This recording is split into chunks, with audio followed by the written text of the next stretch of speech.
Marines are different. They like to think they're the best. Their culture is a warrior spirit.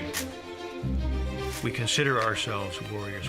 We have an obligation to be the most ready when the nation is the least ready, and do the kinds of things that our country would ask of its elite warriors. The Marines are smaller than the other major military services. They're more oriented on combat. Throughout history, at times, killing is necessary. The Marines run to the sound of the guns. Marines understand that what they do is a brutal business, but they never lose their humanity. They're the most ancient of all the armed services. I say ancient, not primitive. They're arguably the most functional of all the armed services. They're a cult that works. They're a gang that's lawful. To me, it's the baddest fraternity on the planet that you can belong to. Semper Fidelis, always faithful. Hurry up! Marines, more than any service unit, emphasize that notion of camaraderie. A kind of specialness and a special camaraderie to each other. There's a myth out there that the Marines are Neanderthals. I actually find the Marines very intellectual. Roger that. Okay, Watts, I want... Marines, I firmly believe, are idealists to their core, who really, truly believe that they can, in some way, help make the world a better place. They live in such a tough world that they have to cloak their idealism in a shell just to survive. The professional warrior has a very strong emphasis on a code of ethics. Integrity, morality is a big factor. Our core values, honor, courage, and commitment, that's the foundation of that ethos. Repeat after me. When we took that oath, we promised everybody in our country that for 4 years or for a lifetime, we'd give them the best we had, and we do every day. Marines don't argue about should we or should we not have intervened. The mission is everything. And a Marine, no matter how many times you knock him down, he's going to get to his feet. And that probably makes us as feared as any organization in the world. We are the nation's first line of defense. But if you do something wrong to the country, we're the last people you want to see coming at your door.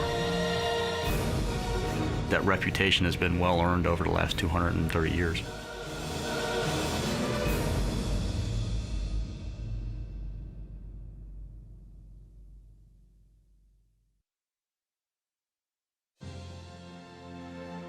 Funding for the Marines is provided by the El Fierro Family Charitable Foundation, which celebrates the National Museum of the Marine Corps and Marine Corps Heritage Center, and by contributions to your PBS station from viewers like you. Thank you.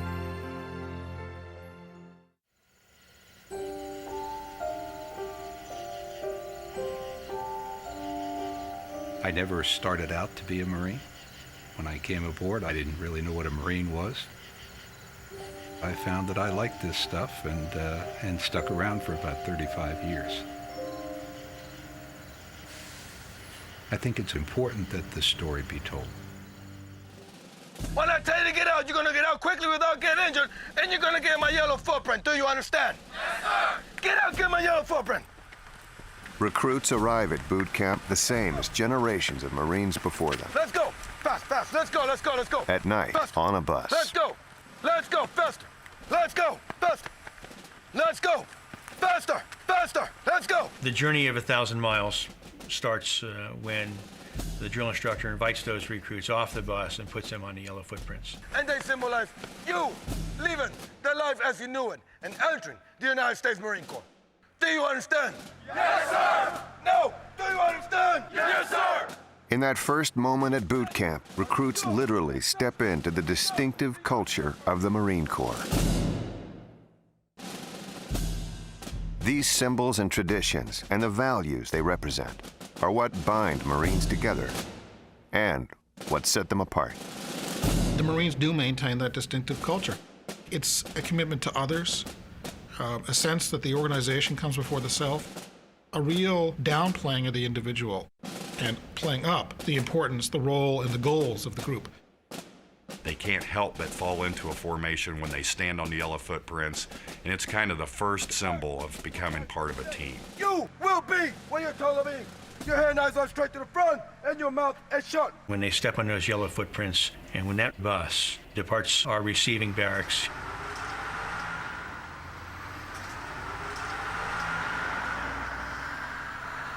it's an eerie experience. They know they're at boot camp and they're about to begin the toughest basic training in the Department of Defense. You need to remember what you didn't punch on. Far from elite warriors, recruits question their decision to join the Marine Corps. Many wonder if they'll survive the first night of boot camp, let alone the next 12 weeks of training. All those little details that people take for granted are stripped away, and it really makes a great impact on them. Move back and get your toes on the bottom of my steps. Say aye, sir. Aye, sir. The main thing is they realize that the world as they knew it has changed. When someone asks you a question, you respond with yes, sir, or no, sir. Do you understand? Yes, sir. And I remember interviewing recruits about their thoughts about that night, and it typically was, oh my God, what have I done? Stop at the edge where the Marine tells you to stop. The Marine boot camp experience, Let's go, faster. It's a real shock, and it really is off the deep end into the pool.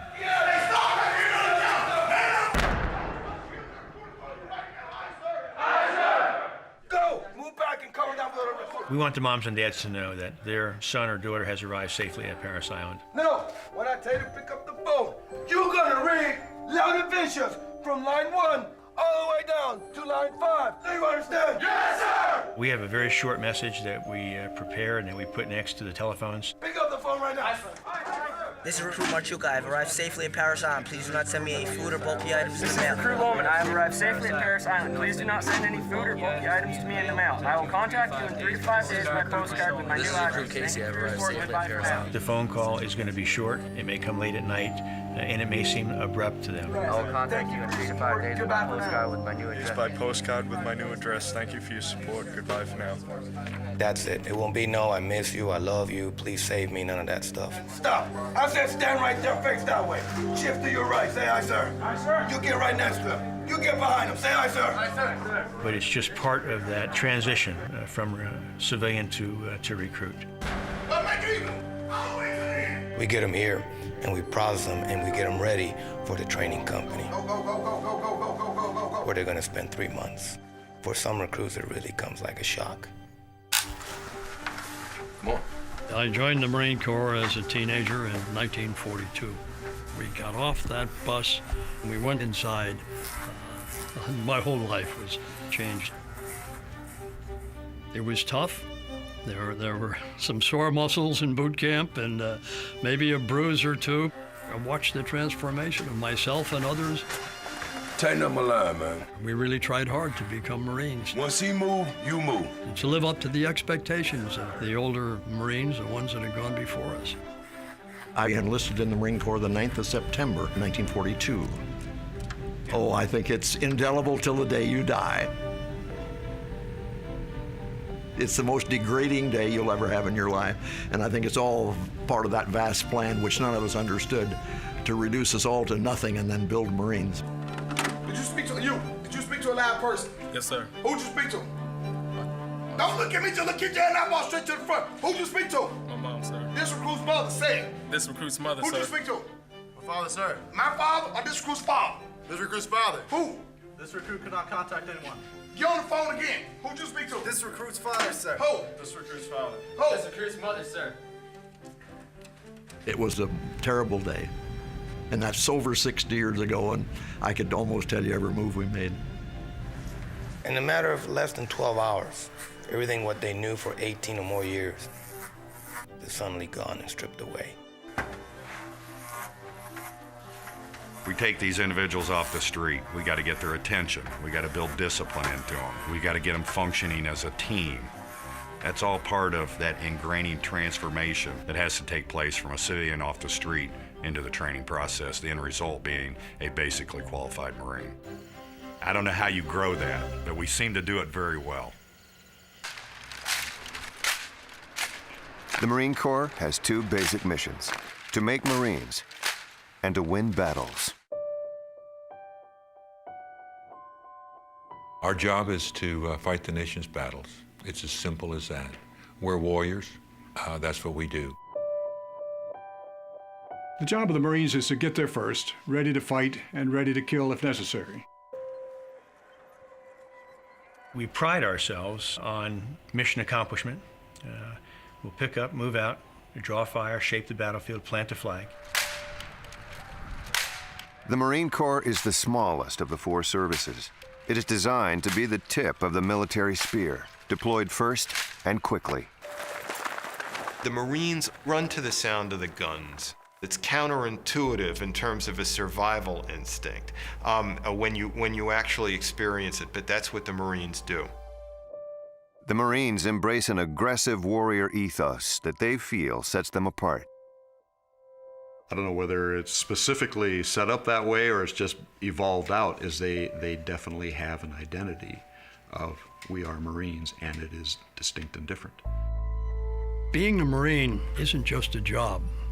It's not a profession even. It's more a vocation. It's a state of mind.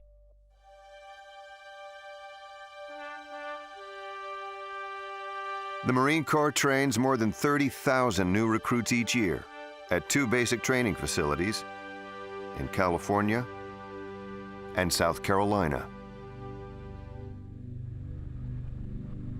Parris Island, because of its history and its association with the Marine Corps, is very often shrouded in a lot of mystery and mystique and lore and legend. It's one of the most remote parts of the East Coast. It's just a long swamp.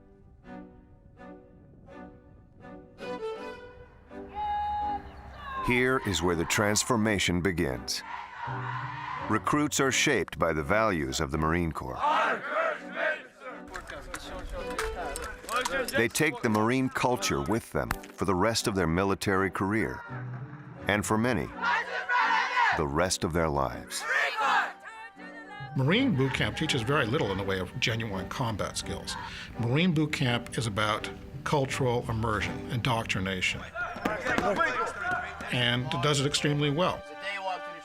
You come in, you're part of a team. Yes, sir. This is your family now. You learn how to take care of each other. You have to trust the guy on your left and the guy on your right. You build upon the recognition that you fight as a team.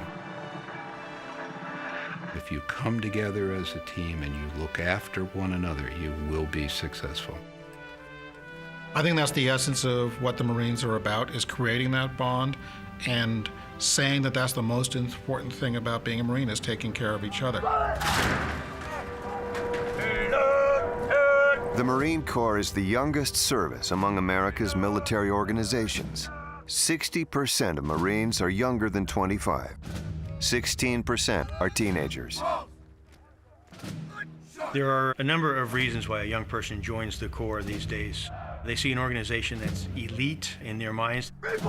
They're looking for a challenge. 1001, 1002. And they affiliate the Marine Corps with an organization that embraces the challenge. I think the most important factor is a sense to serve his or her country. I believe these youngsters have inside them an intense sense of patriotism. The idea that service above and beyond self is a worthy endeavor. You will be changed forever. Look at the Marine recruiting commercials. A man being knighted in a church or a castle. A guy on horseback slaying a dragon. A mountain climber, reaching over the precipice. I mean, they definitely play up that image. In all the world, we have a central message. there are a select few. We want kids to realize that there's something special about the Marine Corps. Incredible transformation. We focus on kind of the image of the Marine Corps being the elite warrior, the smart, tough elite warrior that is the epitome of military virtue. And then we show them that there's a process. Under the most grueling conditions, they are shaped, hardened.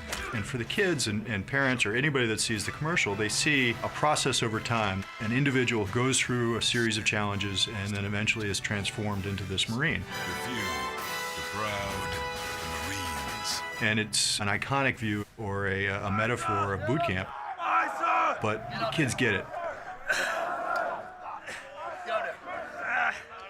Right now we're at Leatherneck Square. This is where recruits come to get their Marine Corps martial arts training, and they get to run various obstacles. The objective is to bring a level of confidence out in the recruits that they themselves didn't know that they had.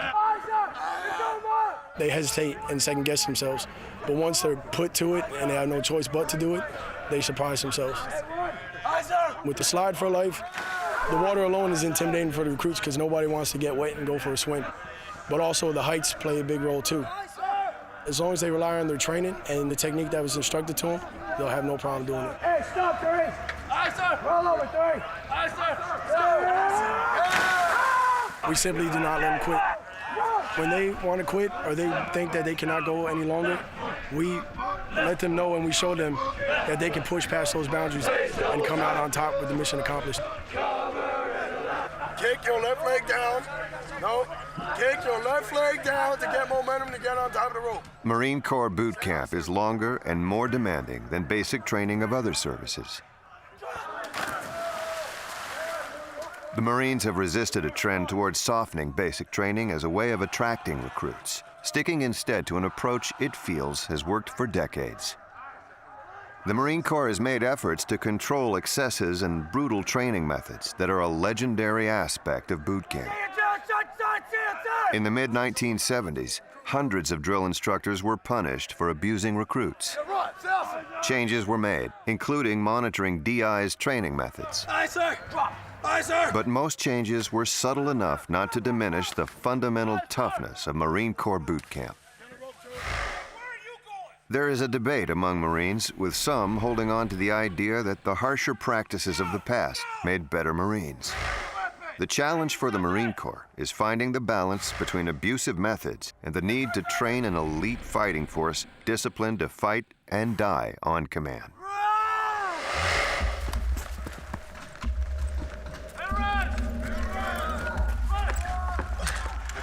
Hey, are we gonna maybe ball, body, weapon, battlefield, turkey pig? I don't know. Sound about right? Yes, sir. 'Cause now you're dead, Blake. Yes. Because you didn't do the simple stuff.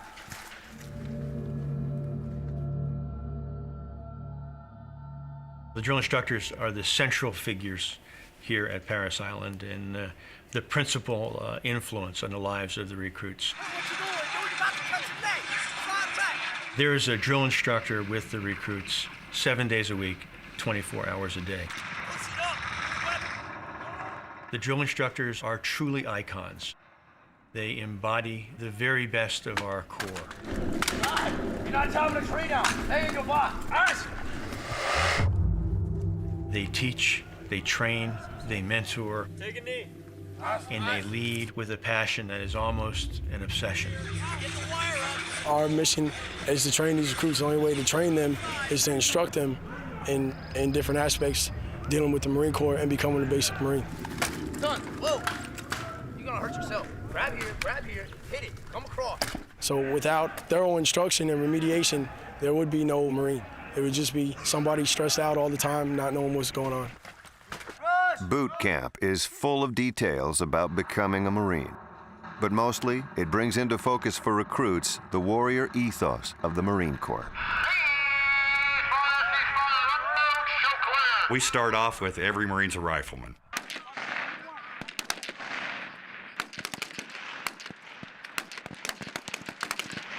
I don't care if it's a female Marine, a male Marine, a cook, baker, candlestick maker, whatever. Everybody is a basic rifleman in the Marine Corps. Everyone must qualify with a service rifle. Because every Marine is a rifleman, the rifle range is the most important training that we give the recruits while at boot camp. This is an outdoor classroom. We're teaching them the art of marksmanship. Our philosophy out here is no stress with the recruits. Hand goes, you can get it. Same thing with you, recruit. This hand extended all the way out. Every one of these recruits, when they're down here, are going to have lots of individual instruction taught by the coaches. Forward hand extended all the way out. We find that it produces a better result if we have that one-on-one time. Head left dog target. That's you, 27. Left dog target. It's all about teaching and getting that young person to be able to operate the weapon in the way that we want them to and also hit the target. And that shows how much emphasis we put on marksmanship. The teaching at the rifle range also has a larger meaning. It sets a tone, reinforced throughout boot camp, that Marines pass on knowledge and that they are connected to their history and to those who came before them. We teach them history and traditions of the Marine Corps. So they understand what it's like to be a Marine. They understand what it was like to be a Marine 100 years ago. I don't think you can teach it didactically. It doesn't happen at a chalkboard. It's the culture, again, and the transmission of the culture's values from one generation to the next. They understand that they cannot allow those who have gone before to be let down. They know they can never let that legacy die. That's why history is so important. It's part of our ethos. It's part of who we are. The official birth date of the Marine Corps is November 10th, 1775, when the Second Continental Congress authorized 2 battalions of Continental Marines as landing forces with the fleet. Marines come from the sea. We have fought as a component with the Navy since 1775. Marines were never great in number. A small corps, volunteers, adventurous, soldiers of the sea, if you would. They were equally at home on the ships of the fleet and serving with the Army. The Marines distinguished themselves in an array of regional conflicts during their first 150 years, from the halls of Montezuma to the shores of Tripoli. It was the First World War that earned the Marines the reputation as the first to fight. They charged through the wheat fields and into the woods of a place called Belleau Woods in France in 1918 to thwart a major German offensive against the capital of France, Paris. Belleau Wood was a great turning point for the Marines. They lost more men on that first day than it had in casualties total for the 167 years that preceded it. Belleau Wood is one of 3 touchstone battles in Marine Corps history. The others are Iwo Jima in 1945 and the Chosin Reservoir in Korea in 1950. Iwo Jima probably dominates even the other 2. This was 1945, the 4th year of the war. The Navy, Army, Marines, and the Army Air Force were advancing steadily towards Japan. There had been victory on every front. But the closer we got to Japan, the bloodier it was getting. Iwo Jima was going to be the biggest and bloodiest. This was a 36-day battle. It cost 26,000 Marines. The symbol of it, of course, was the raising of the American flag on top of Mount Suribachi. And every Japanese soldier on that island could see that flag going up on the 4th day of the battle. And it was kind of like their death knell that was coming. The photograph of the flag raising on Iwo Jima became more than a symbol of the bloodiest battle in Marine Corps history. That one iconic image captured the ethos of the Marines.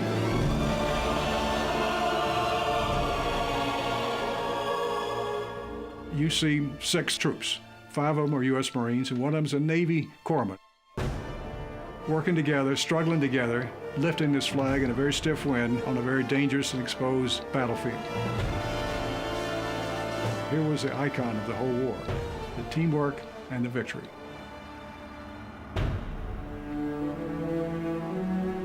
If you walk around the Marine Memorial, the great carved statue at Arlington Cemetery, you'll see carved into the granite the names of so many battles that go back to the 1770s and the Revolutionary War.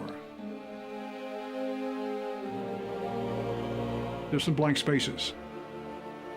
There's room for other battles to come.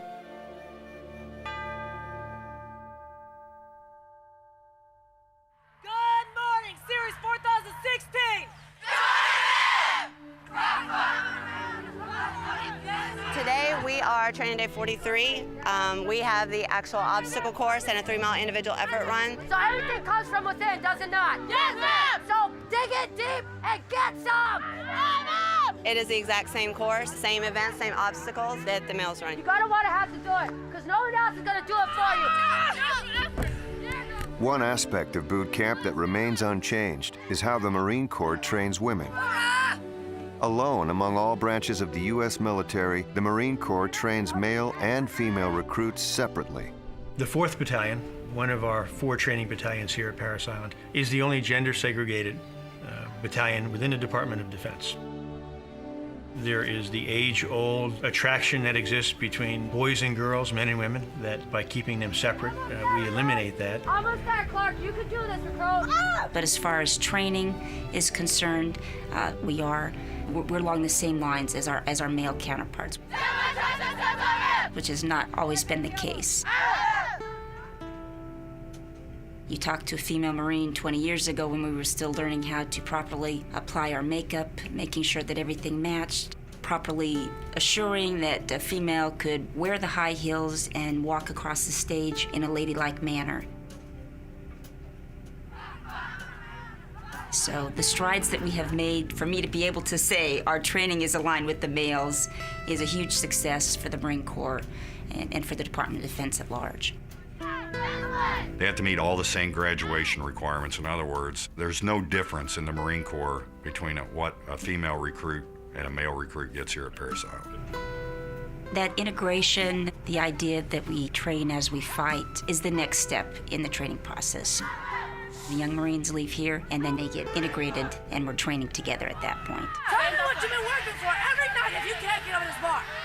About 6% of the Marine Corps are women. They serve in nearly all military occupations. But Department of Defense regulations prohibit women from serving in direct combat roles. Increasingly, those distinctions are blurred on the battlefield. I think that that's the great debate. I think that clearly everyone is seeing those lines blurred, and I think that we are fairly integrated in those combat zones. And that is the great debate, the great issue that's at hand right now. There are certainly certain elements of our Marine Corps today that permit technology to level the playing field. Fixed-wing aircraft, helicopters, and the like. The policy in the Department of Defense right now, of course, is that we will not allow women to be assigned in combat arms. As a hypothetical in the future, any time that we can leverage technology and equalize the battlefield, then that will provide us with an opportunity to capitalize on women in combat. But for many, both outside and especially inside the Marine Corps, the question is whether women can attain the warrior status of their male counterparts. It's 2 different biologies. I don't think anybody would argue with that. One of the big problems women have physically is that they can't handle the physical stress of carrying loads over rough terrain for long periods of time. Are there women, individuals, who can be competent warriors? I think so. Relatively few. Are there large groups of women who can be warriors? No. Never has happened. I don't think it ever will happen. One more time, recruit. Touch it. Now say it. I think it starts with when you ask a young female recruit why they joined the Marine Corps.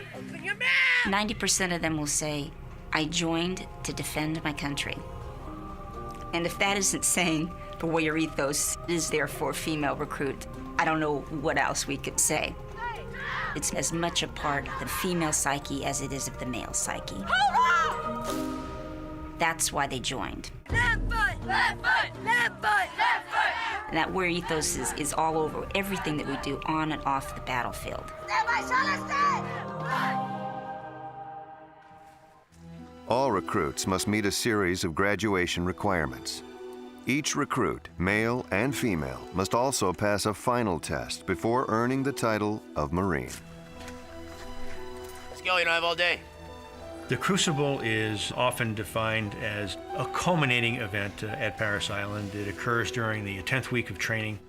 It is a 54-hour training exercise that is comprised of 6 major events during the daytime and 2 events at night. The emphasis during the Crucible is teamwork. Let's go! They're going to be tested mentally, they're going to be tested physically. And then they're going to be tested in the sense of their commitment to one another in order to be able to succeed. Run! Hurry up, pick your knees up and run! No individual Marine can complete the Crucible by him or herself. The only way you can complete the Crucible is as a team.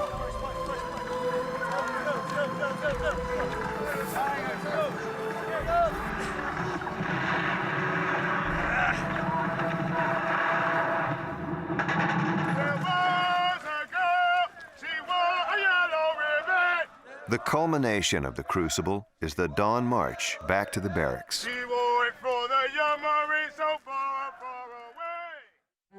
Most are exhausted, some struggling and in need of help from fellow recruits to make it.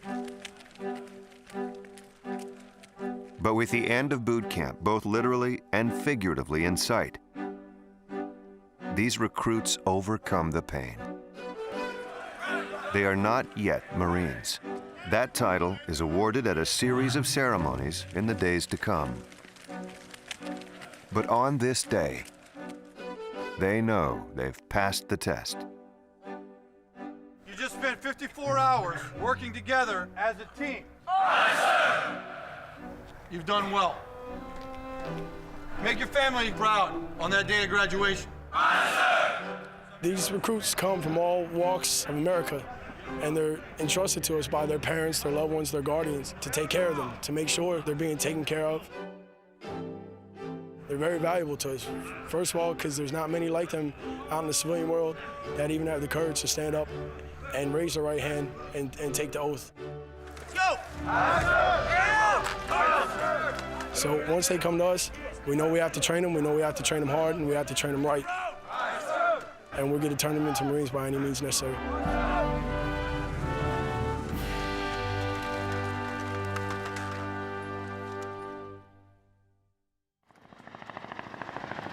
About 500 miles north of Parris Island, a different group of Marines are trained.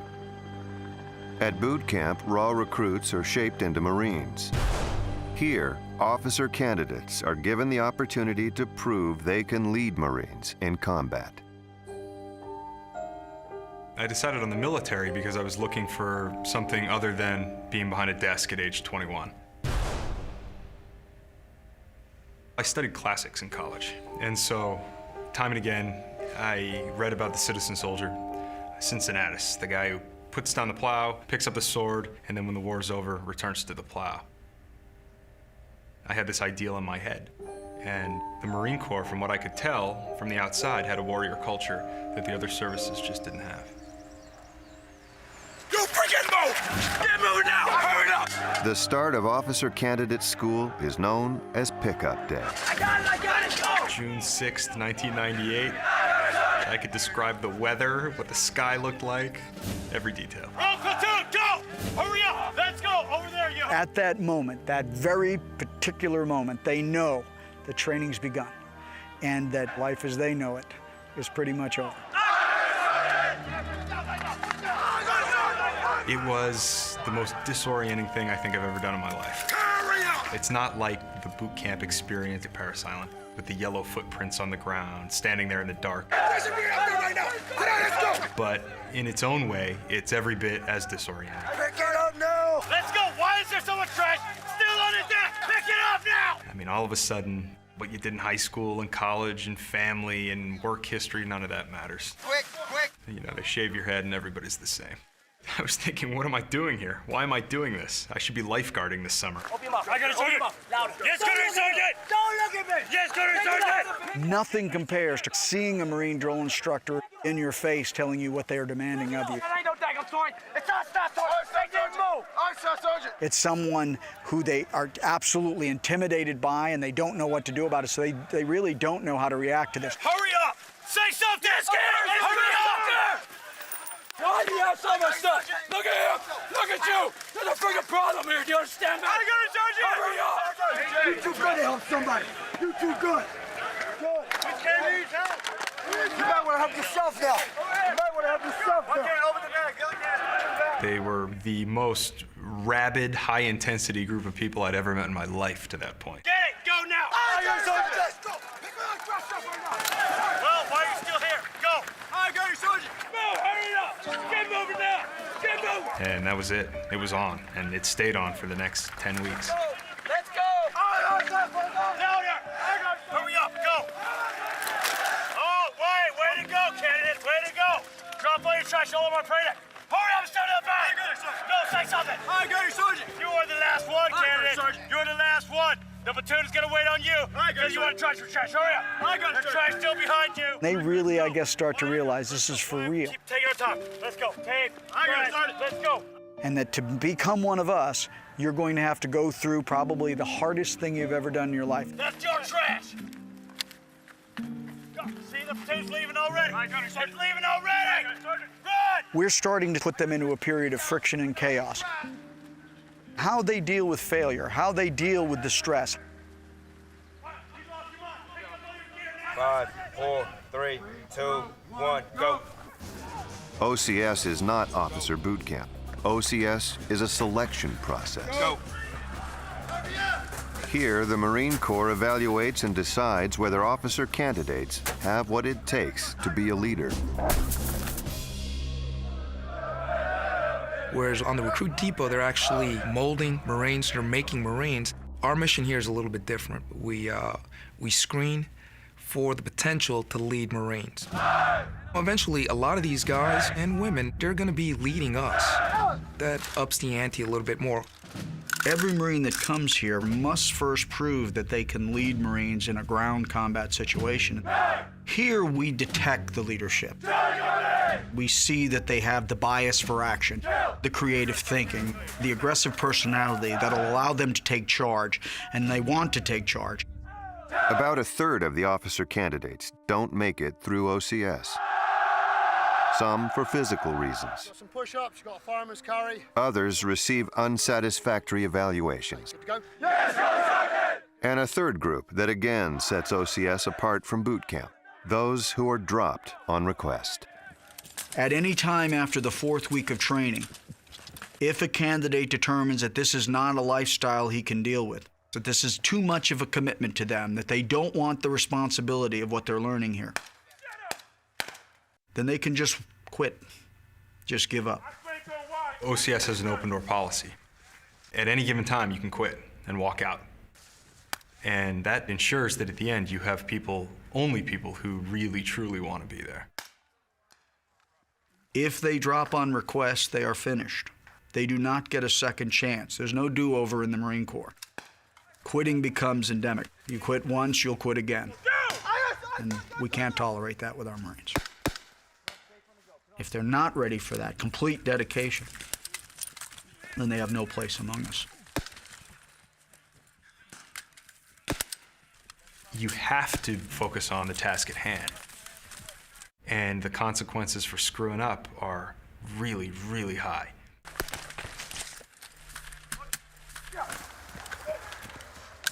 Let's go, hurry up. He has no magazine. No! Drop his magazine. Okay, go find his magazine, sir. Yeah, where's your magazine? How are you gonna fire the rest of the damn course? How about that? Hi, sir! How about that? Go, hurry up. This is serious business for us. And a nation at war says they are facing going to war, leading Marines and being responsible for 43 lives. And quite frankly, that's a burden that some of them were not ready to take on. Put this ammo on your leg. Okay. Is it secure? Yeah. Okay. Let me know if it starts shaking. Yeah, shake it, shake it, shake it. All right. Oh, no! Oh.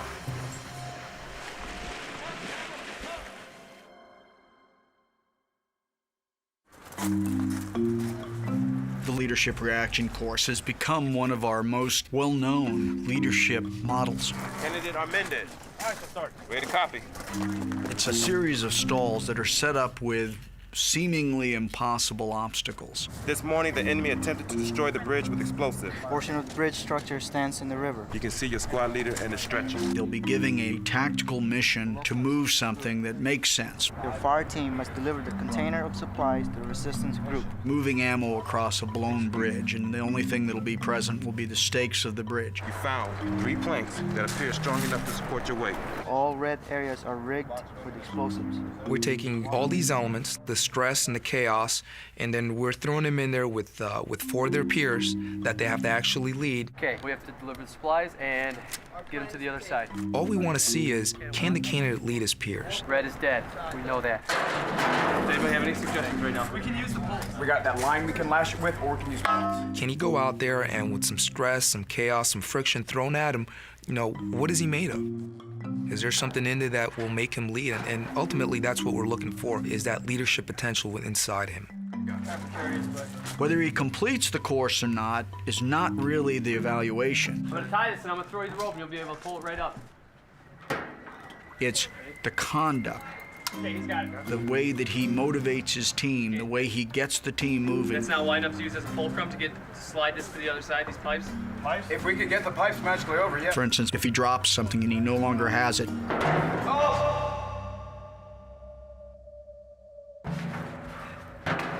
does he wait or does he adjust the plan? It's a very good way in about 10 minutes to get an assessment of fog friction and can they make a decision on an area they're totally unfamiliar with. Track with me, track. Okay, gotcha, do gotcha, it, gotcha. do it. That's it. Our time's up. Time is done. When your initial plan didn't work, you froze. You stopped. You get people killed. Yes, that's right. All right? There'll be an evaluation sheet for the evaluator, and he will rate him across all of these leadership traits Candidate Amenda. and come up with a final score. And of course, this goes into his leadership evaluation. ISF Sergeant. Once your team member brought him back up, kept on moving. That's the one thing I see good that you did do. ISF Sergeant. And you did show that you was a team player, right? Go that way. Grab your gear and go. Let's go, hurry up. Down there. I got yours. The first part of training at OCS is done mostly in athletic shoes and physical training gear, sweats or shorts. But as we evolve into the 5th or 6th week, the physical training also evolves into more combat-related skills. We put them on more and more trails, so they're carrying more of their gear to include their rifle and light marching packs. Getting close, getting close. Let's go. Hurry up. I swear God invented Quantico to train Marine officers with the humidity, the heat, and the hills.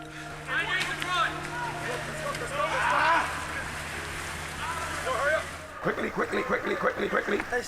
Among all of Quantico's miseries, one stands out in the memories of officer candidates. Head's gonna be down here. Hey, you, head's down here. The Quigley is one component of a timed physical training exercise that all candidates must endure and conquer.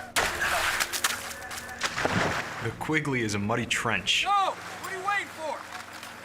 You crawl through in this neck-deep, muddy water on your hands and knees. Go between your freaking power wire, not over it. Wipe it on your body. You go under and you end up with a mouthful of mud, like peanut butter, Go, quick hard. and you can't see. Go, get out of it. Keep your head down. Go, go.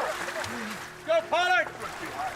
The gist of it, like all of the training, is to teach people to think under pressure, think when they're uncomfortable and not panic. Muzzle on your head. Throw the muzzle. Now go. They're fatigued, they're breathing hard, they're exhausted, but they must control their emotions. Lower the muzzle. Right there, I'll go. Set up, get up, lay down, go. We've put them in situations that are totally unfamiliar and have a tendency to cause a phobia. Come on, son.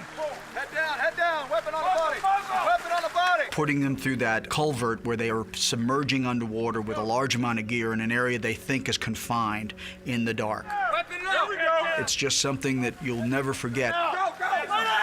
Get out, hurry, roll over. Let's go. For some, the Quigley is just another test they must pass at OCS. Let's go, get in your back. For others, it is the obstacle that could end their quest to become a Marine officer. Come on, go. You're looking weak, son. You're looking weak. Candidates are constantly monitored. And next time you go home, don't you? Academic and physical requirements comprise half the evaluation. Don't you, son. Leadership makes up the other half. Get control of yourself, son. Let's go. In one particular candidate's case, I wanted him to know that this is a team effort, that him and I were gonna make it through, that he could do this. We stayed with each other, and I told him we're gonna finish this together, and he made it. For some of them, that's what they needed. I will also tell you, if he had quit, if he had given up, started to walk, he was done. Let's go, Pharaoh. Don't want me past you, son. I doubted whether I'd even make it. It was the only thing, the first thing I'd done in my life where I thought, effort might not matter. You know, I may give 110% here and I'm still not gonna make it. Why are you wasting my time, son? I'd never done anything like that before. This was an environment where hard work wasn't enough. So I had doubts every day about whether I'd be there when the sun came up the next morning. Getting through OCS is only the first step in becoming a Marine officer. Candidates next attend TBS, the basic school, for 6 months, where they learn the nuance and detail of being an officer. Then they attend a specialty school, such as artillery, communications, aviation, or infantry. OCS is really just the absolute baseline of the continuum of education that a Marine officer is responsible for in his career. 3 things we tell them: know yourself, know your job, and know your people. And that all constitutes that warrior ethos. It begins here. They learn it here at OCS.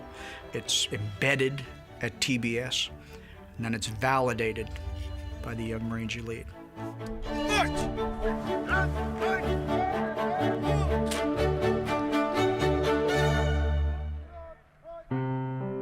My job is to screen and evaluate potential candidates for being officers in the Marine Corps.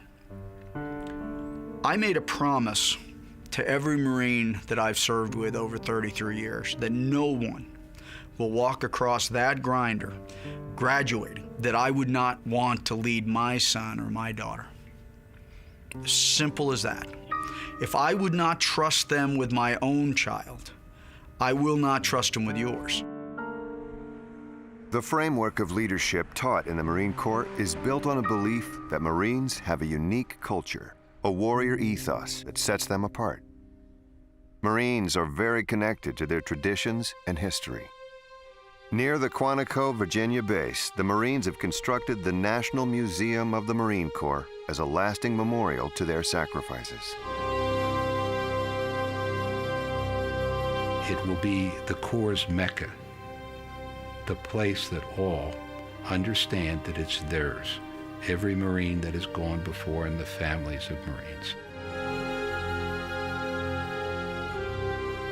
70% of the people who come to the National Museum will clearly not be Marines. Most will not even have served in one form or another. Marine Corps drill instructors. Drill instructor. They're going to be able to find out a little bit more about what it is to be a Marine. They're going to be able to walk the history of the nation and see it as Marines saw it throughout that history.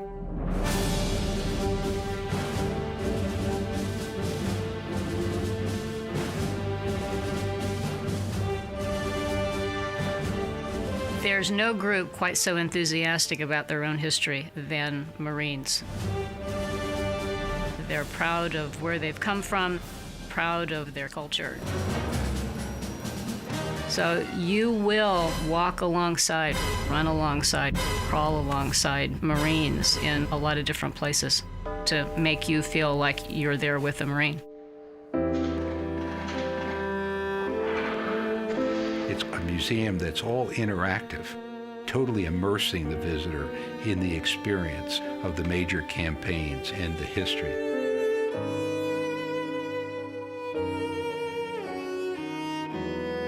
It's just another step in preserving that legacy.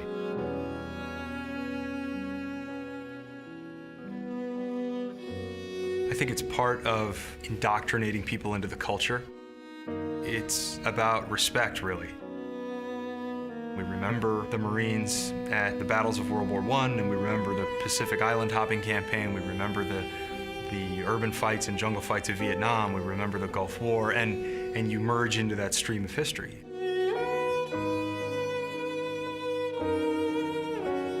You merge into that stream, and you know that you won't be forgotten. Not only that you won't be physically left behind, but you and the exploits of your Marines will live on in the history of the Corps. It's important, and it's reassuring, and it's comforting, I think, for Marines who are in harm's way.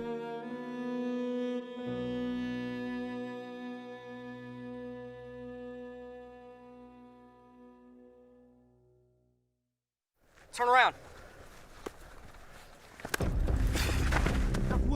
In 1999, the Marine Corps integrated a new component into its training for all officers and enlisted personnel. Don't, because you get used to this right here. If you do this. The Marine Corps Martial Arts program is designed to improve individual warfighting skills and train all Marines to be one-on-one warriors. The idea for McMap can be traced to the end of the Vietnam War and a concern the Marines had gotten away from individual combat skills and training. Get back, sir. Get back! Drop it! Drop it! We teach the entire spectrum of violence. Anything could be a weapon of opportunity. On a battlefield, it could be a helmet. If you're going to go to the battle with this skill, it's usually going to be to kill someone. Grab my other hand here and choke him out by just pulling up real hard. The physical disciplines within the martial arts are different than what most people perceive of civilian martial arts. A lot of the perception is what they see in modern media, movies and TV. Most of that is myth and special effects. McMap combines the most effective martial arts techniques from around the world into a single program. Some of the training techniques were developed at the International Hoplology Society, a group that studies why and how different cultures engage in combat.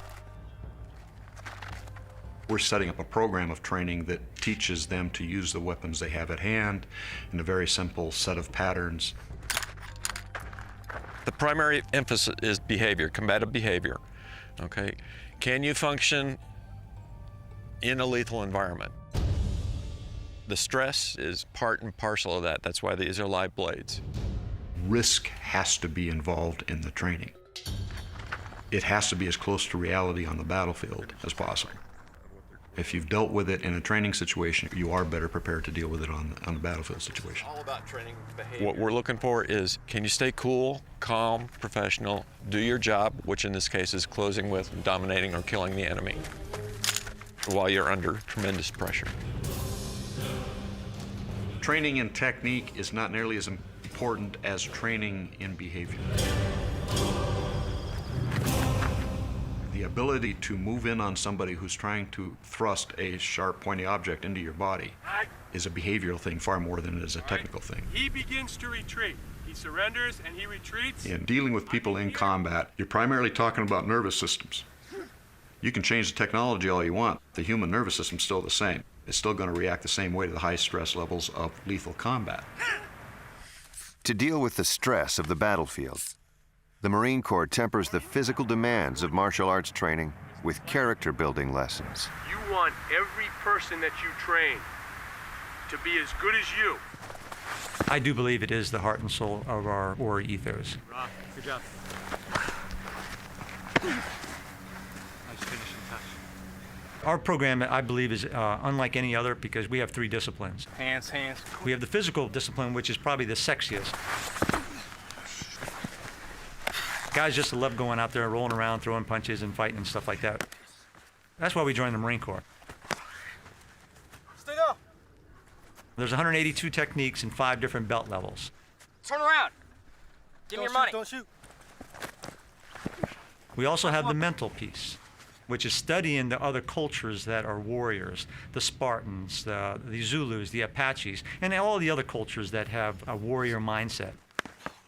And then the part that I think I enjoy the most about this program is the character piece. It's about teaching Marines the difference between right and wrong, about doing the right thing 24/7. The Marine Corps has been making a concerted effort at developing character. Target. Target. Even to the point in training close combat skills, they do not separate those two things. Integrity is part of close combat skills. Target right. Target right. Yes! Yes! Yes! Yes! It is an aspect of the warrior culture. Part of your identity as a warrior is being a man of integrity, a man of ethics. The Spartans had a saying that the purposes of drills and exercises is less to strengthen the back than it is to toughen the mind. The physical training and the hard discipline allows them to be harder mentally and allows them to have that confidence. So they go hand in hand. Marine warrior ethos has been around since the very beginning. It grows even stronger because we rely on our history and the deeds done by Marines past to have an influence on what we do in the future. Martial arts is not something that's new. It's been around for years. The first real martial artists in the Marine Corps were the Raiders of World War II. There's a lot of similarities between what the Raiders did and what we're doing today. That connection to the past is never far from the martial arts program. McMapp is headquartered in Raider Hall, home to a collection of Marine Raider memorabilia. We're so proud that they have named this Raider Hall. We take great pride and we're very humbled by the fact that the Marine Corps still feels that we've got a place. The Marine Raiders were formed in early 1942, at a time when America was on the defensive in the Pacific War. They were the nation's first guerrilla warfare troops and are frequently referred to as America's first special forces. They were the first ones to do amphibious operations from rubber boats. They were launching from submarines. They were coming off of destroyers. They were landing in places that were unexpected by the enemy, by the Japanese during World War II. They made us keenly aware that the Raiders were a special group. We were cocky as could be. Now, burying your first dead takes care of the cockiness. But we were still as confident as anybody could be. The Raiders' job was to take the fight to the Japanese in the Pacific. To move, as Marines have done throughout their history, toward the sound of the guns. It was the first move back to roll them back up the string of islands that they had taken. It was the first really step on the way to Tokyo. The Raiders went into Tulagi, and they fought at Guadalcanal. One of the great fights in Marine Corps history was Raiders Ridge, Edson's Ridge, in September of '42. Against a whole brigade of Japanese who were pretty good jungle fighters. It was a hell of a fight. It went on for 2 nights. The Raiders held. And so they were legendary. By 1944, the tide in the Pacific War had turned, and the Marine Raiders were no longer needed. They rejoined regular units, ending a brief but glorious chapter in Marine Corps history. We realized, even though we were 17 and 18-year-olds, that if this thing wasn't won, the world was going to be a very, very different place. It was really to preserve our way of life, and that sounds a little corny, but it sure wasn't. We figured that any day we ever lived the rest of our lives was a bonus, because anybody that got in and out of the Raiders and made it really was a lucky man. The Raiders' legacy is indelible with the Marine Corps. It goes back to the warrior ethos and the Marine Corps culture. We always take care of our own. We never leave someone behind. The Raiders went before us, so we're not going to leave them behind. And their memory will definitely live on much longer than they will.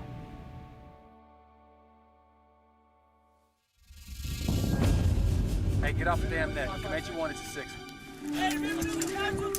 Yeah. LT!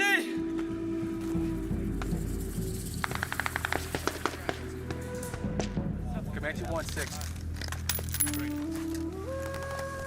Hey, Comanche 1! Pick up your damn radio! Catch up, let's go! This is our training facility out here for units to come to before they deploy out to Iraq. Stay in condition 1, stay in place! And to immerse them into what they're going to be fighting against over there. We try to make it realistic for them here before they go over. That way they get a taste of it. They can learn from their mistakes here. The Marine Corps Combat Center occupies nearly 1,000 acres in the Mojave Desert, making it the largest Marine Corps base in the world. Each year, roughly 1/3 of all Marines come here for training to increase their combat readiness. Hey, you're in the open! Why are you walking? This is where Marines take part in live fire combined arms training. How do you think your range went today? What does he need to be doing? He needs to be looking down the range to see where his rounds are impacting, right? The purpose of it is to get the infantry guys used to calling in their fires and moving under those fires with the fires going down the range. A couple times a day it was not happening. If you look down the range, you see trenches 1 and 2. The 2 objectives on the western side. And off to the east, they got what we call the center objective. And they got the company maneuvering down range, medium machine guns. They got 81mm mortars. They got heavy guns supporting their attack. Just kind of like their last stop shop. Every unit before they deploy, they come out here and get the training. Even if you do not have ammo left, deceive the enemy, make him think that you've got ammo left. This is money right here for the Marine Corps. Pop open the lid. It's actually putting into play a lot of the things that are going on in Iraq right now, and this is real good training that's going to help all the Marines, and it's going to bring more of them back. All right, that's all I got for you, gentlemen. Thank you very much. Go. Marines also get training at 29 Palms in urban warfare. This is Range 200, also known as Wadi al-Sahara. The Marine Corps has reproduced an Iraqi village in the California desert. We try to put as much realism as we can into it. You'll see burned out vehicles, concertina wire, rubble all over the place. A unit training at 29 Palms will likely deploy to combat within months or even weeks. A unit training here is typically a mix of Marines on their first combat assignment and combat veterans. I mean, you can tell them all the stories, but just being there is going to be a totally different experience, and something you'd have to experience for yourself to know what it's like. Come in. Right. All right. That gives you 2 things. We got a lot of new Marines that just came to us, so I want to make sure they get the best possible training before we do head back. Don't give them a chance, gents. Come on.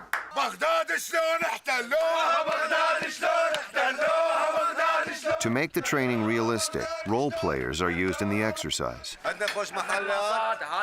Some play friendly villagers. Others play insurgents. It's not a regular war that we're fighting. You don't know who the enemy is, and you don't want to stereotype people just because of who they are. So it does make it a lot more difficult. He says, what sort of college are you going to do? He says, you guys destroyed the whole country, now you destroyed my house?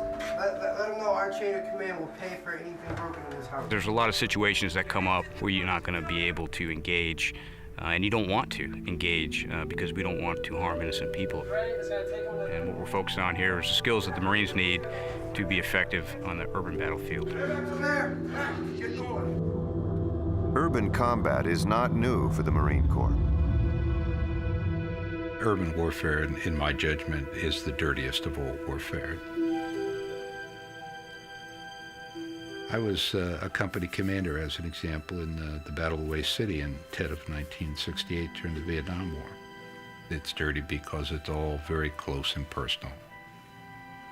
It's not just the environment, which is closed in, great noise, dirt, debris, shrapnel, etc. But it's also a very close personal contact with the enemy. And then the carnage that's there. Urban warfare is difficult.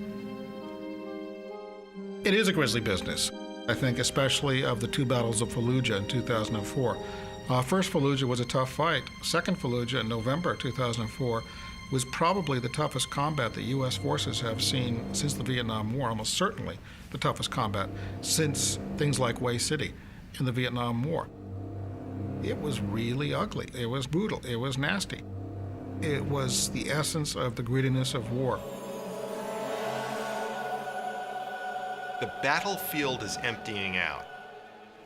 Rather than a constricted battlefield with large numbers of troops inside of it, which is the essence of mass infantry warfare, we now have a battlefield dispersed over deserts, third world slum cities, and jungles, where there are very few combatants inside it, and it's small numbers of men hunting down other small numbers of men. We no longer have an enemy that wears uniforms. We don't have an enemy that has a state capital. We don't even have an enemy that has a state. That makes it very difficult to determine who the enemy is sometimes. Stop right here. Right now, young Marines have to deal with insurgents who are essentially doing warfare without any rules at all, And that young Marine has to deal with an insurgent on the street, and at the same time he's going to have to deal with somebody's grandmother on the other side of the street. Do you want someone to look at this? Yes, yes. It's much more demanding, I would say, on the battlefield today. It takes a much more intelligent, sophisticated individual to be successful on the battlefield today. We must go! The Marine Corps pushes battlefield authority down to the lowest levels. More than other services, the Marine Corps places a premium on decentralized decision-making. Nearly half of all Marines are in the 3 lowest ranks. I think we've always done that in the Marine Corps. We call it the strategic corporal. You have to push down the leadership to the lowest level. We stress leadership. We teach them leadership. We show them leadership. We show them what it's like to be a leader. And then really you give them some guidance and you turn them loose. And it works for us. Marines today, even down at the lance corporal level, are making decisions that affect the nation when they're out there guarding a street corner in Baghdad or delivering supplies to humanitarian relief in the Philippines. Their actions will have a huge impact on the way America is perceived around the world. The Marine Corps has a generally positive image and reputation, both in this country and around the world. Marines are fond of one of their own generals' description, that there is no better friend, no worse enemy than a United States Marine. But on occasion, the image has been tarnished, often because of the Marines' aggressive tradition and tactics. Marines bring their own warrior ethos of uncompromising toughness to the battlefield, often producing brutal confrontations and severe results. You're asking people for a level of perfection inside a maelstrom of confusion that has to be experienced to be believed. The Marines do a great job, but they need to be better at it even. 99% is not good enough. Marine Corps is saying, you know, you have an ideal. There is a code and a level of potential that all Marines should be striving for. By far, most of them don't get to the ideal, but they get closer to their potential, I think, than most people give them credit for. Order is about monopolizing the use of force. You can't have freedom, democracy, etc. until somebody monopolizes the use of force and stems a region from anarchy. And for that, you're going to need people like United States Marines who do have a very strong moral sensibility as they use force. It very much comes down to the training. And the more you train and the more you view it as a professional army that's not about just killing the enemy out of vengeance, the better you are at having an organized troop that's responsible, accountable, and that carries out the mission with just conduct. So you have to have discipline. You have to have a young Marine that understands right and wrong, that understands that killing isn't natural. The fact that we have a code of conduct, a Western ethic that says, quite frankly, don't kill nothing that don't need killing. Marines understand that what they do is a brutal business, but they never lose their humanity. There's a lot of extraordinary circumstances being thrown at them, and they're adapting. World War II was the greatest generation, but they were ordinary men in extraordinary times that rose up to meet the challenge. And that's what the young Marines are facing today. They're being put in extraordinary times, and the best of them is coming out and rising to the top. They're making those decisions, and a lot of them are making the right decision at the right time. Yes, sir. Before it comes to anything physical, it's all got to be mental, right? Yes, sir. One of the things they teach you in boot camp is do the right thing even when nobody's looking. Yes, sir. And it's a very good cast of mind to have. It's very good training. And so it tells the corporal in the street corner, even if you think you could be abusive, even if you think nobody's looking, don't. Do the right thing. We start by really focusing on our traditions, and that's the tradition of success. And that builds on a tradition that goes all the way back to the founding of this nation. And that does, in fact, give you some strength on the battlefield. You don't want to embarrass the institution, and you certainly don't want to let down your fellow Marines. Whoa, whoa, whoa. Hey, keep in mind, Marines. It's a close-knit relationship that you have on a battlefield, and your life may very well depend on the guy that's standing to your left and right. And it's very important that you have that bond with them. And that allows us to be very, very successful in some very, very difficult situations.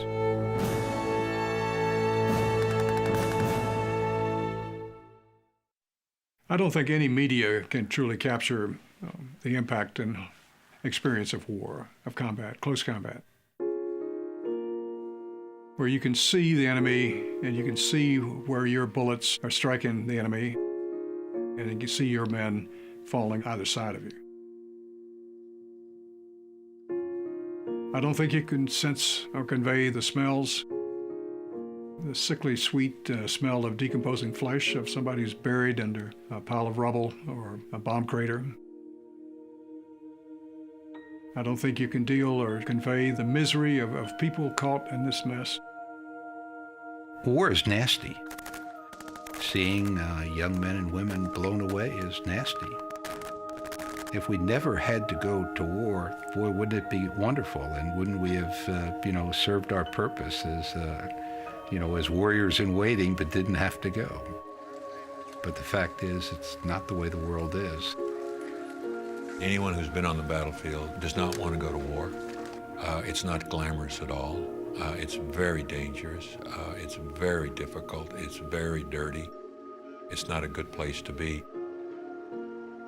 There was absolutely no glamour of any sort in combat. None. No, I can't see anything glamorous or anything that would make anyone want to engage in combat. It's sheer hell on earth. We never train our people that they're going to enjoy combat or that it's glamorous.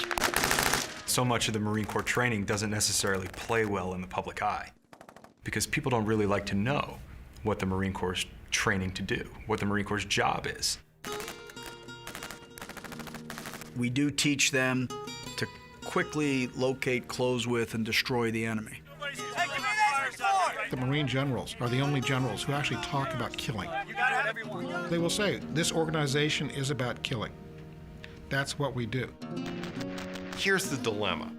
A liberal society still needs to be defended, and it needs to be defended violently at times. And the people who are going to do this have to like what they do, or else they're not going to be very good at it. It's not really going to matter if it goes up to higher. They may morally, abstractly not like to kill, but the actual training and doing is not something that they can be afraid of.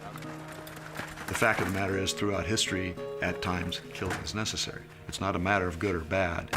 There are situations in which this hard thing has to be done.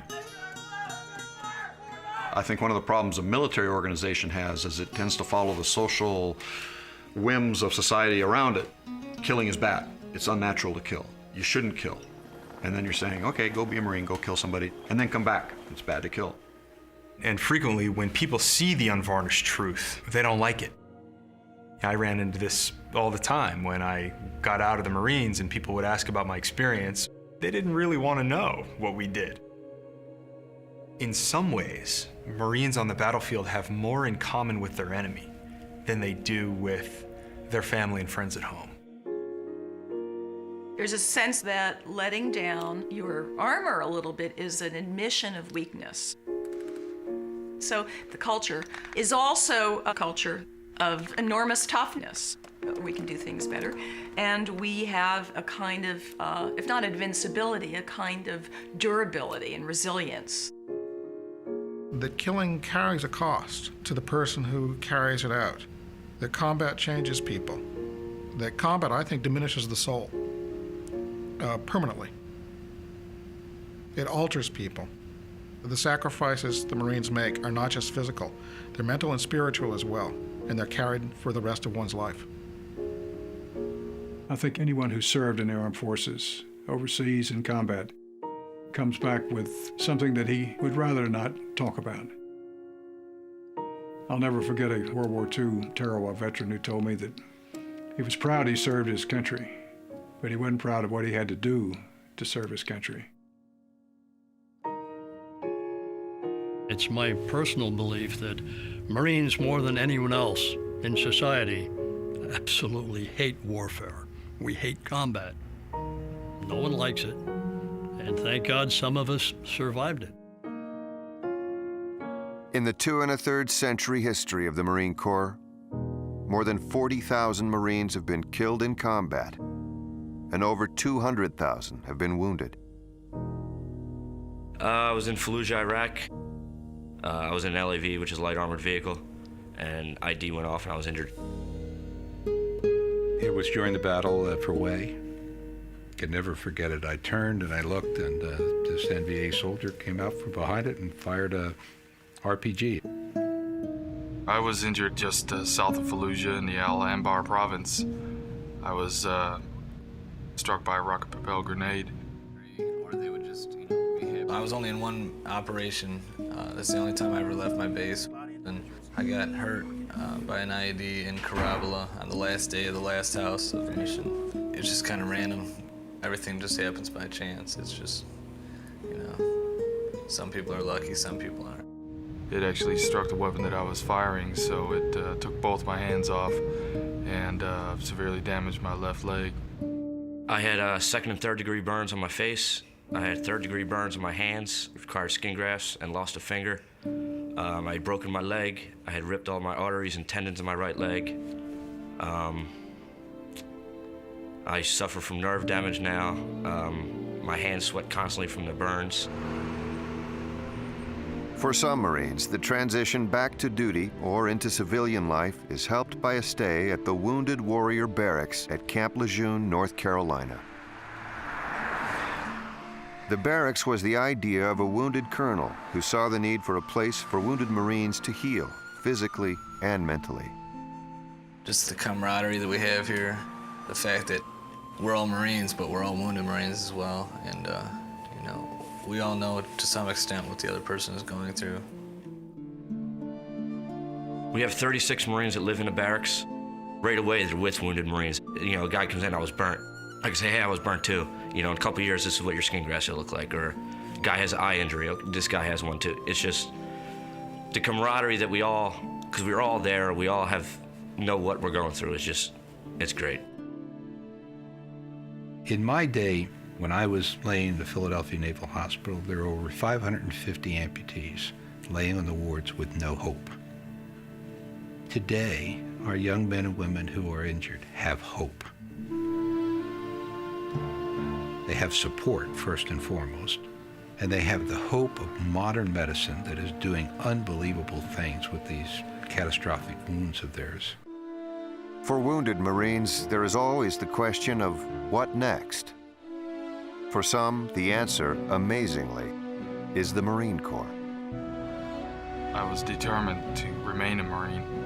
There have been Marines in past conflicts who have suffered amputations and gone back into active duty service and even back into the theater. Now, in retaining wounded Marines as active duty Marines, we can transfer our knowledge and our experiences and help build a stronger, better Marine Corps. Before he went to Iraq, Sergeant Wright was qualified as a martial arts instructor. After his recovery, he was assigned to the Marine Corps Martial Arts Program as an instructor. We're going to start now as the combat engagement pattern. Sergeant Eddie Wright really typifies a Marine. He's got that can-do spirit, he's never given up, and he's still a martial arts instructor. He never once, since I've known him, complained about, you know, poor me, look what happened. It was, I was out doing a mission, something happened, it's time to drive on and continue with what I'm gonna do. All right, this next technique that I'm gonna show you is the arm drag takedown. To see him stand in front of other Marines and talk about what he went through, and he has no anger or meanness to anything. Dig in with your fingers, or in my case, my hook. That's something special about an individual who doesn't hold any grudges or he's not upset, and he still puts his left foot forward on being a Marine first. And we see that all around the Marine Corps. And I guess that's why Marines can die for each other and will fight for each other, because when you have guys like that are so motivating to be around, they just inspire everybody around you. He's a true warrior, a true Marine. I have not the slightest bit of regret for joining the Marine Corps. I would do it again. So many doors have opened up for me since I joined the Marine Corps, even after my injuries. And as a person where I am right now, I probably could never have the level of satisfaction with the challenges that I've met and the challenges I've overcome if I was in the civilian world. I have such an immense pride in me being a Marine. I'll always treasure these years that I've spent as a Marine. After spending 12 months teaching martial arts, Sergeant James Eddie Wright resigned from the Marine Corps to return home to Texas and build a life after the Marine Corps.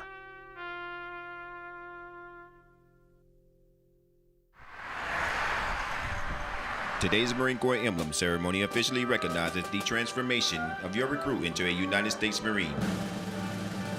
They've been here almost the entire 12 weeks to accomplish graduating recruit training.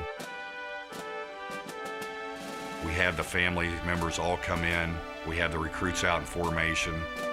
It's very symbolic. They stand before you today fully prepared to receive the coveted emblem of the Marine Corps, the Eagle, Globe, and Anchor. The Eagle, Globe, and Anchor is the cherished emblem of our Corps. It is presented to each recruit the day before graduation by his or her drill instructor. It is the moment in time where they transition from being a recruit to being a United States Marine.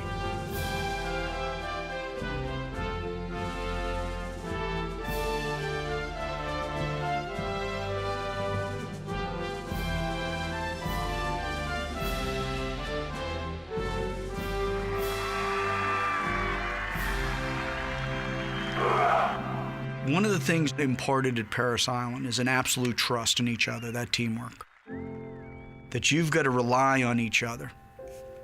And to know that no matter what happens, even if you pay the ultimate sacrifice and you die, that you'll be never left behind.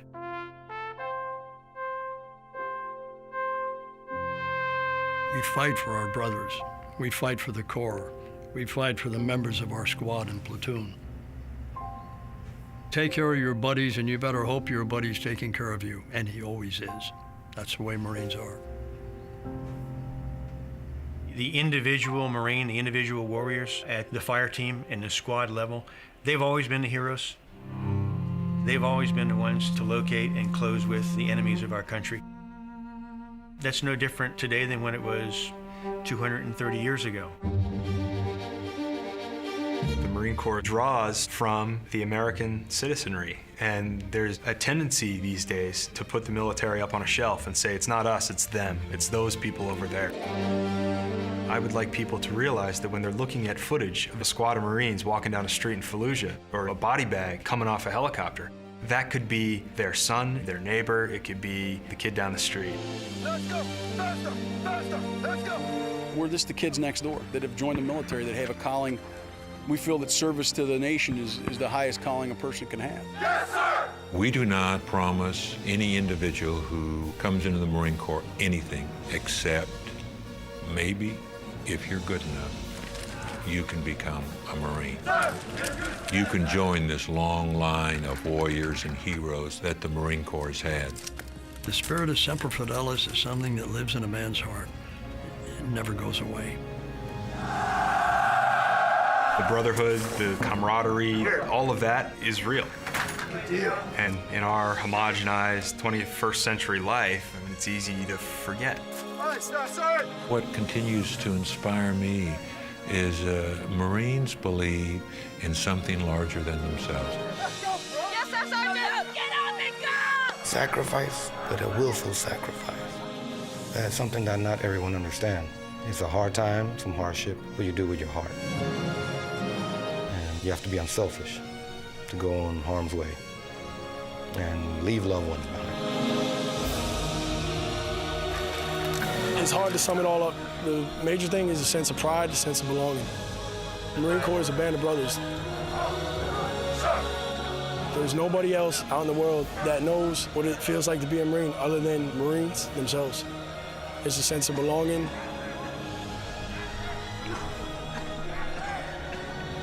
Honor, courage, commitment, our core values sum it all up.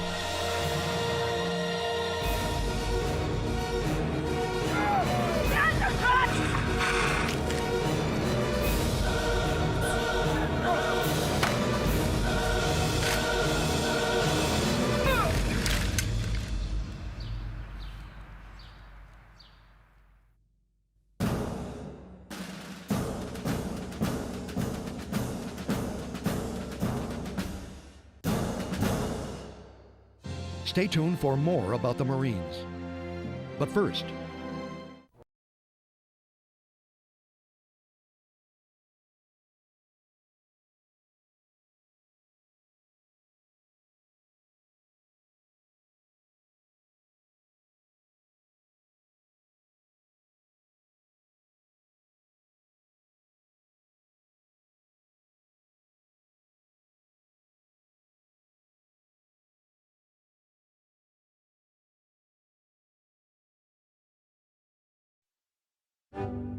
To order the Marines on DVD with additional features, call PBS Home Video at 1-800-PLAY-PBS.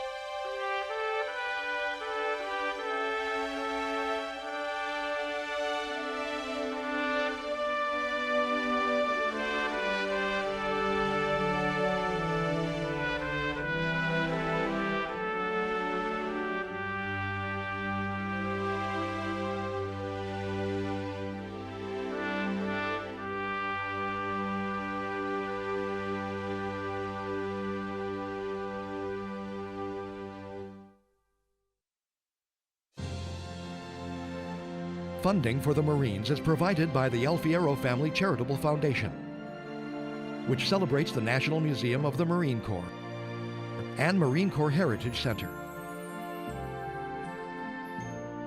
and by contributions to your PBS station from viewers like you. Thank you.